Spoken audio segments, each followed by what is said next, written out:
अस्सलाम वालेकुम दोस्तों। किसी कब्रिस्तान में एक शख्स ने रात के वक्त लाश के साथ जिना किया। बादशाह वक्त एक नेक सिर्फ इंसान था। उसके ख्वाब में एक सफ़ेद पोश शख्स आया और कहा कि फ़लाँ मकाम पर फ़लाँ शख्स इस गुनाह का मुर्तकिब हुआ है, और उसे हुक्म दिया कि फ़ौरन इस ज़ानी को बादशाही दरबार में लाकर उसे मुशीर ख़ास के ओहदे पर मुकर्रर किया जाए। बादशाह ने वजह जाननी चाहिए तो फ़ौरन ख्वाब टूट गया। बादशाह सोच में पड़ गया। बहरहाल सिपाही रवाना हुए और जाए वकूआ पर पहुंचे। वो शख्स वहीं मौजूद था। सिपाहियों को देखकर वो बौखला गया और उसे यकीन हो गया कि इसकी मौत का वक्त आन पहुंचा है। उसे बादशाह के सामने हाजिर किया गया। बादशाह ने उसे इसका गुनाह सुनाया और कहा कि आज से तुम मेरे मुशीर खास हो। दूसरी रात बादशाह को फिर ख्वाब आया तो बादशाह ने फौरन इस सफेद पोश से इसकी वजह पूछी कि एक जानी के साथ आपने ऐसा क्यों करने को कहा। सफेद पोश ने कहा, अल्लाह को इसका गुनाह सख्त नापसंद आया, क्योंकि इसकी मौत का वक्त नहीं आया था। इसलिए तुमसे कहा कि इसको मुशीर बना लो ताकि वो ऐश में पड़ जाए और कभी अपने गुनाह पर नादिम होकर माफी न मांग सके, क्योंकि इसकी सजा आखिरत में मुकर्रर कर दी गई है। मरते दम तक वो ऐश में गरक रहेगा और बल्कि खुश भी होगा कि जिस गुनाह पर उसे सजा दी जानी चाहिए थी उस गुनाह पर उसे आला ओहदा मिल गया। सो उसे गुमराही में रखना ही मकसूद था।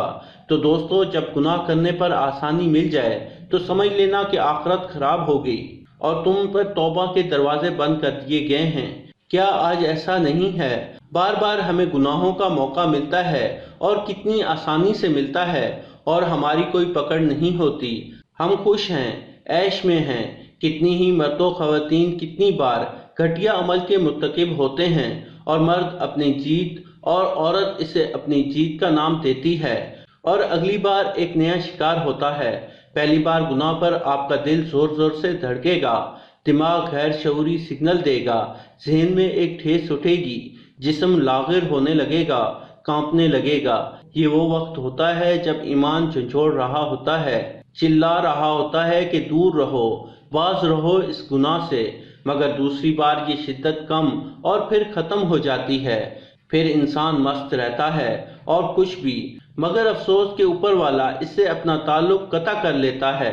गुनाह का रास्ता हमेशा हमवार रहेगा और आसान भी, मगर याद रखिए सच का रास्ता दुश्वार होता है। इसमें बेशुमार तकलीफें, आजमाइशें, मुसीबतें सब होंगी, मगर गुनाह का रास्ता हमेशा हमवार होगा। किसी जमीन में गंदुम खुद ब खुद नहीं उगती, उगाई जाती है, मेहनत की जाती है, ख्याल किया जाता है, तब जाकर फल मिलता है। मगर किसी जमीन में झाड़ियाँ, गैर जरूरी घास फूस, कांटेदार फूल खुद ही उगते हैं। इन पर कोई मेहनत नहीं होती, वो खुद ब खुद ही उगती हैं और कुछ दिनों में पूरी जमीन को लपेट में लेकर उसे नाकारा बना देती हैं। इसी तरह आपके दिल की जमीन है, जहाँ गुनाहों का तसव्वुर अस खुद पैदा होगा और बढ़ेगा, मगर नेकियों के लिए गुनाहों से बचने के लिए मेहनत करनी पड़ेगी, दुश्वारियों से गुजरना होगा। खुदारा इस लानत से बचें, इसमें मुलव्वस होना कोई कमाल नहीं, बचना कमाल है, बाज रहना कमाल है। इस बारे में सोचिए और निकलिए इस गुनाह से, क्योंकि हया का उठ जाना ईमान उठ जाने की निशानी है। ये इस बात की निशानी है कि अंधेरी कब्र में बहुत बुरा होने वाला है।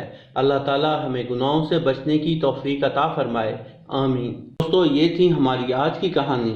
पसंद आने की सूरत में लाइक करें और अपने दोस्तों के साथ शेयर करें, और मज़ीद ऐसी कहानियों के लिए हमारे चैनल को सब्सक्राइब करते हुए साथ मौजूद घंटी का बटन भी दबा दें। शुक्रिया।